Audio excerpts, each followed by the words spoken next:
Interruption, but I'm Pablo Torre. And Tony, let me just say that I love doing this show with you. I'm Tony Kornheiser. Well, I can't host it alone, though I did try to sell them on that for a little while. They wouldn't let me.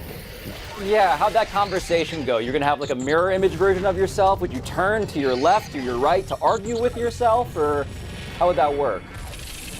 No, I've always had a split personality, so I was just going to go right down the middle and That argue. I'm Welcome to familiar PTI, with. boys and girls.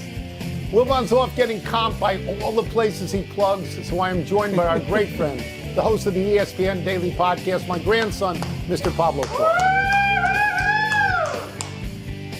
Wow, that was weak. That sounded weak. And we begin today with tonight's football game, Carolina playing at Houston. Carolina is a surprising 2-0 and an 8-point favorite on the road. The Texans' starting quarterback will be Davis Mills, which sounds like an outlet mall. Mr. Mills is a rookie third-round pick out of Stanford. Pablo, will we be forced to agree that Carolina is good if they win this game? Tony, it does feel like an economically minded family says. We went to Davis Mills for all of our back-to-school shopping. It does feel like that's what you do off of Route 1 or something like that.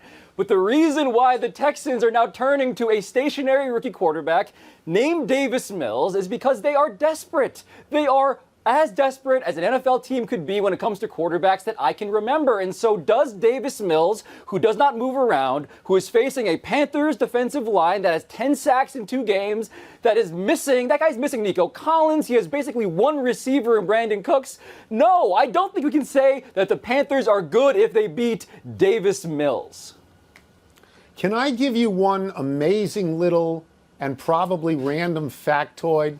Since I want to get the numbers right, since 2016, quarterbacks who make their NFL debuts on a Thursday night, which would be Davis Mills, their record is 5-1. This will get all the bettors in the world salivating at the notion to jump on Davis Mills because he would make it 6-1. To get to the original question, I don't think if Carolina goes to 3-0, it necessarily means that much, because they will have then beaten Houston and the Jets, both of whom would start rookie quarterbacks. You know, to me, if you get to maybe 5-0, you wouldn't have just played bad teams. Maybe 5-0, you'd say somebody was good. But last year, if I'm not mistaken, and I think the Steelers got to 11-0. Everybody thought the Steelers were really good, and then they dissolved and they were knocked out of the playoffs early. I mean, the case that I would make for Carolina is this. This year, they have Christian McCaffrey back. Missed him last year. That's huge. Sam Darnold is showing America that it's the Jets. It's not the quarterback of the Jets. It's the Jets. And they have, I don't know how this is possible, but they have statistically the best defense in the NFL. But here, the one note I want to make is I'm going to go back to scheduling, Pablo. Let's look at Indianapolis. And again, let me get this right. They're 0-2. They lost to Seattle and the Rams. They have Tennessee this weekend. They could go 0-3, Pablo, and be better than Carolina in my mind. That's right. And look, Sam Darnold, I understand that I owe him an apology because I said I'd rather have anybody but Sam Darnold. Clearly, the Jets played a big role in the understanding of Sam Darnold that I had. But let's also be honest about this. He's been better than we thought, but he's been okay.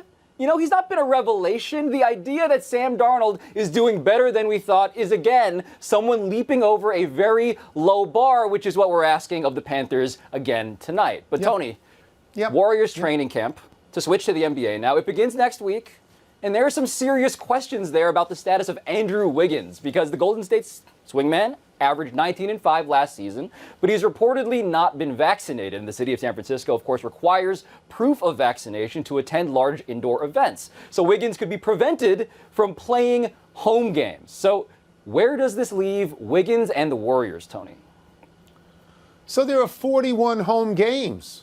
That's a lot of games. It's half the season. And just for good measure, he wouldn't be allowed to play against the Brooklyn Nets or the New York Knicks on the road. So that's possibly 43 games that he would miss.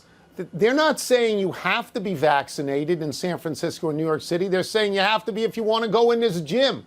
We don't even know if he can attend practice depending upon where in San Francisco that practice might be. It seems like he's playing in the wrong city. So you would endeavor, if he maintains this position And the union has bargained that he can maintain this position. Though no one else in the NBA, no coach, no general manager, nobody working on the scorer's table, nobody else is allowed to not be vaccinated. But I guess you would trade him, right? You would trade him. I mean, you would want to trade him, but now you know that he can't go to any teams in California or New York. They know that you kind of need him to go because you can't have a guy playing half the games. But I think even beyond the fact that he's playing in the wrong city, he might be playing the wrong sport at this point. Like, Andrew Wiggins has been criticized for a very long time for not loving basketball enough. And I've tended to see that skeptically, right? Like, how do we see inside the soul of a person about their love for their profession? But in this case, he's opening the kimono, Tony. He's saying, I don't want to play basketball that bad in at least the state that I work in. And that is something that I think qualifies him as somebody that is a bad teammate and plausibly somebody who does not actually love the sport he's being paid to play. So I'm going to just be very speculative here. I am going on absolutely nothing but instinct. When I look at a story like this, it reminds me that Cam Newton is unemployed. Cam Newton won 7 games last year in the NFL as a starting quarterback and scored 12 rushing touchdowns. And he is unemployed, and he is said to be unvaccinated. It's hard for me to believe, Pablo, that his vaccination status has nothing to do with this. And you and I both believe in the vaccines. We believe in the vaccines. If you don't want to get them, fine. But this is what happens. You put your career at risk. Yes, these are the consequences, Tony. And by the way, Andrew Wiggins, for all of his abilities, his best ability actually has been availability. He plays like 36 minutes a night, has played 82 games 3 times. Not now. Nope. Not now. Let's go to baseball, where, as we know, players often carry cheat sheets instructing them how to play different hitters. These are called scouting cards. For pitchers and catchers, these cards may contain sign sequences, which would be really good for another team to know.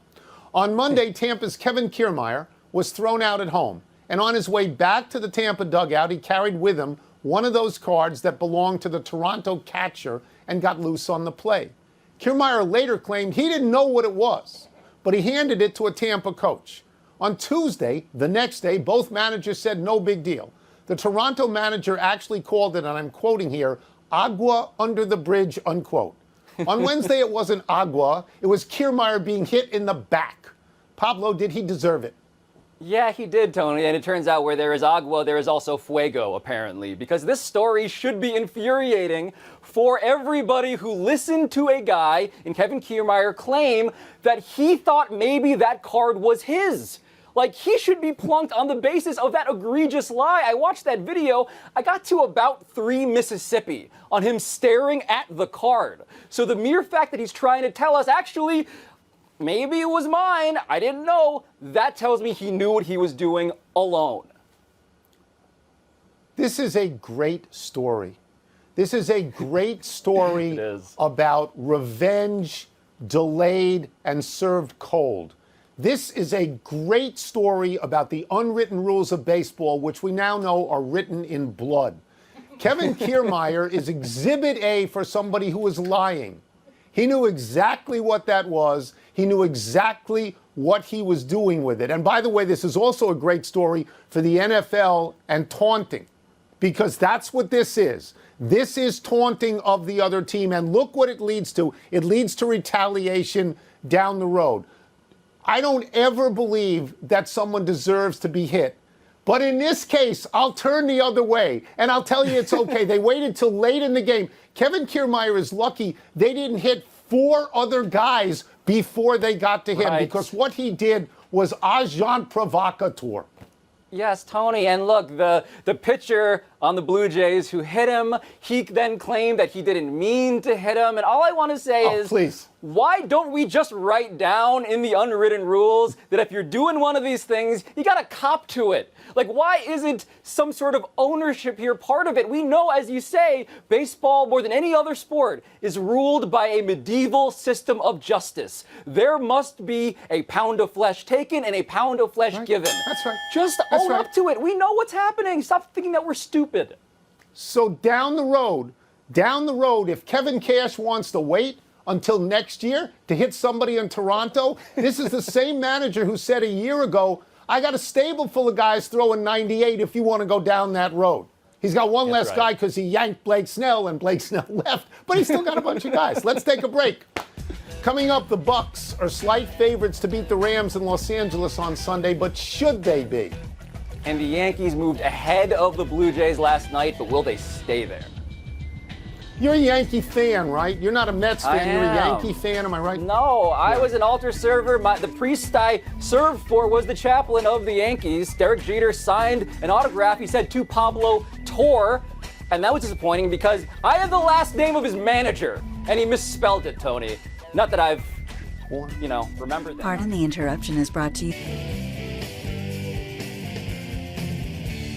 It's time for toss-up. Two men enter, one man leaves, finishes the show, then contemplates why contrived victories and made-up games that no one keeps track of still mean so much to his ego. What's first? Toss-up. Who should be favored on Sunday, the Bucks or the Rams? The Rams are at home. The Rams are 2-0. The Rams have a really good offense. Maybe not as good as Tampa Bay's, but really good. I think they should be favored slightly, and they were when the line opened. The line opened at Tampa Bay +1. Within 24 hours, it was Tampa Bay -2.5, a tremendous movement. And now I think it's Tampa Bay -1.5. So even if you want to open with the Rams, the bettors will take you out of that. You know, my feeling very simply is, I know the Bucks won the Super Bowl, but correct me, maybe I was asleep. It was last year. It wasn't this year yet. Tony, come on. I hate to be a part of the dumb money, ostensibly because of the line moving in the way that it is, but I don't think it's dumb money to point out, one team has Tom Brady. Like, I hate that we can simplify it that much, Tony, but the fact is, Tom Brady is playing quarterback better than he has in literal years. And so as much as I respect Matt Stafford, as much as I think the Bucks defense, the pass defense has some holes, give me the team with Tom Brady on it. Sorry, I'll go down feeling dumb that way. Just telling you, it opened with the Rams as the favorites, and that was shot down. Next. Toss-up, more likely to make the playoffs, the Blue Jays or the Yankees?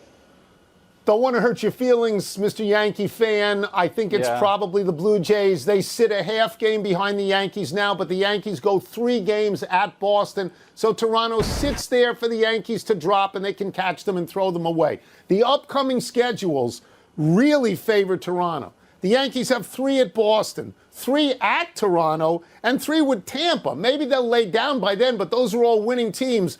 Whereas Toronto has the 3 with the Yankees at home, 4 with the Twins, 3 with the Orioles, last place teams. The odds say Toronto. Yeah, the Yankees have control of their own destiny. What's terrifying about having control of your own destiny is that the Yankees have been as multiple personality as you, Tony. They have been amazing and amazing to root for, but then miserable and losing over and over again. And I am just rooting for the fact that in the end, we live in a world where the New York Yankees can both beat the Blue Jays and even the Red Sox. What if we can get the Red Sox out of here? Because I feel like the Yankees, with all of these games in front of them, that may still happen. And they're really good in one-score games and one-run games. So I am perhaps delusionally hopeful because of my childhood ancestral allegiance, yes. Next. Toss-up, who are you taking in the Ryder Cup? Team USA or Team Europe? I'm amused when people say that Whistling Straits is a European course dropped into the United States. I've been there. It's gorgeous. It's unbelievably beautiful. That doesn't matter in the Ryder Cup. The European players play the American Tour. Well, they care where the course is. It doesn't mean anything. Look, we are very young and inexperienced. Half of our team has never played in a Ryder Cup match. Only 3 of the Europeans have never played in a Ryder Cup match. My goal is that Steve Stricker puts Bryson DeChambeau with Brooks Koepka, and they get in a fist fight on the front 9. That's my goal. If I have to pick a team, I'll pick the United States. Yeah, I'm going to pick Europe because I think that's plausible. I think Bryson and Brooks might fight each other. And the fact is, those 2 guys ripping the USA apart while Team Europe, Tony, has in Padraig Harrington a guy who's already vowed to get a tattoo on his butt cheek of indeterminate origin. Like, he's just down for whatever the tattoo might be, and Steve Stricker is very cautious, perhaps rationally, about a tattoo promise. That tells me that Europe might be in this and might be more cohesive than the Americans if the desire to get ink on your behind is concerned. Harrington did this great thing. He knows it's in Wisconsin. He made them wear, green and gold, Packers colors in Wisconsin. Cheeseheads. It's smart. That's it. Victory is mine, but it's been discounted early. Let's take one last break. Still to come, should we believe Gronk now when he says he actually does watch games? Happy 59th birthday, John Harbaugh. He's neither as celebrated nor as controversial as his younger brother, Jim, but John Harbaugh has something Jim doesn't have, a Super Bowl ring. In fact, John's Ravens beat Jim's 49ers to get it. John Harbaugh succeeded Brian Billick as the Ravens coach in 2008 and has been there ever since. Harbaugh had no previous head coaching experience. He'd been a special teams coordinator with the Eagles when he got an interview with Ravens owner Steve Bisciotti, and he wowed him. He turned out to be a very good choice. Harbaugh is 130-80 at Baltimore. Those 130 victories put Harbaugh 7th among active NFL coaches. People saw Harbaugh at his best last Sunday night when he went over to his quarterback, Lamar Jackson, on a critical 4th and 1 late in the game, and he asked, Lamar, do you want to go for this? All right, let's go. Tony, do you know how easy it would be for a normal, mediocre head coach to just ruin the career of Lamar Jackson? The fact that John Harbaugh, who has a mastery of ego management that my friend Dominique Foxworth, who played for him, attests to, the fact that he's handled it in this way on top of the X's and O's, that tells me just how special this guy is. He's a very, very good coach. Happy anniversary, Jose Canseco. On this day 33 years ago, Canseco became the first player in Major League history to hit 40 home runs and steal 40 bases in one season. Not Mays, not Mantle, Jose Canseco. That combination of speed and power is so rare that there have only been 3 other players to ever go 40-40. Barry Bonds, Alex Rodriguez, and Alfonso Soriano. And only Soriano has not been tied to performance-enhancing drugs. Stolen bases became less important as home runs dominated baseball since the 90s. They're coming back a little now, but they are seen as needing a different skill set than hitting home runs. Major League steals leader Starling Marte has 45 and Whit Merrifield has 40, but they only have 22 combined home runs. 2 players who may be 40-40 candidates are Fernando Tatis Jr., who has 40 and 25, and Shohei Ohtani, who has 45 and 23. Tony, it's a great reminder about how small that club is. Jay-Z famously named his club the 40-40 Club after this statistic, but those guys are the only ones in it. And the other guy who could have joined them is, of course, Mike Trout, but his injuries have basically doomed him to never actually being, fast enough or adept enough on the base paths to do it. So weird. I don't even think of him anymore because he hasn't played in so long this year. Right. Happy trails to the captaincy for Jack Eichel. Eichel, the star center of the hapless Buffalo Sabres, was stripped of his captaincy after failing his physical. Eichel has a herniated disc in his neck and has been unable to play since last March. He will be placed on injured reserve to start the upcoming season. The backstory here is that Eichel and the Sabres have battled over the proper way to treat his injury, and Eichel has requested a trade out of Buffalo. The two sides agree that Eichel needs surgery, but they disagree on the type of surgery Eichel should have. Buffalo GM Kevin Adams says he's open to trading Eichel instead of removing the captaincy. Quote, from our perspective, the captain is the heartbeat of your team, and we are in a situation where we felt we needed to make that decision, unquote. Tony, I don't know the inner workings of this medical controversy. I just know that the Buffalo Sabres have not made the playoffs at all in 10 years, haven't won a playoff series since 2007. If there's any team with lots of symptoms to be worried about, it would be the Buffalo Sabres. One omission, Lamar Jackson previously mentioned missed practice today reportedly with a stomach illness, and we go to the big finish. Rob Gronkowski says he was being silly with Peyton and Eli and that he actually does watch film. Do you believe him? I do not. I watched him try to watch that game. I don't think he succeeded in trying to watch the game he was commentating on. Lions coach Dan Campbell, meanwhile, says the team is looking to trade last year's leading tackler, Jamie Collins. Does that make sense? I'm lost with Dan Campbell. I hear his name, I grab my kneecap and hope it's not being bitten. The Eagles head coach Nick Sirianni wore a Beat Dallas t-shirt today. Do you have any issue with that? No issue. Anything to distract from the fact that he had one of the worst introductory pressers of all time. College football is tonight, Tony. Marshall at Appalachian State. Who you got? App State has the greatest upset ever. They went to Michigan and won, but Marshall has Randy Moss, and they've got Chad Pennington, and who am I leaving out? I'm leaving out a bunch of people. Billy Mike Crystal. D'Antoni and Billy Crystal. Last one, WNBA playoffs tip-off tonight. Give us a winner. Give me the Liberty over the Mercury. Give me the Wings over the Sky. I mostly want to sit courtside at a Liberty game. That's where I am in my life now. Nice job. We're out of time. We'll try and do better the next time, and I'm Tony Kornheiser. And I'm Pablo Torre. Please check out ESPN Daily on iTunes, Spotify, wherever you get good podcasts. And now here is SportsCenter. Kathy Price, happy birthday, though she's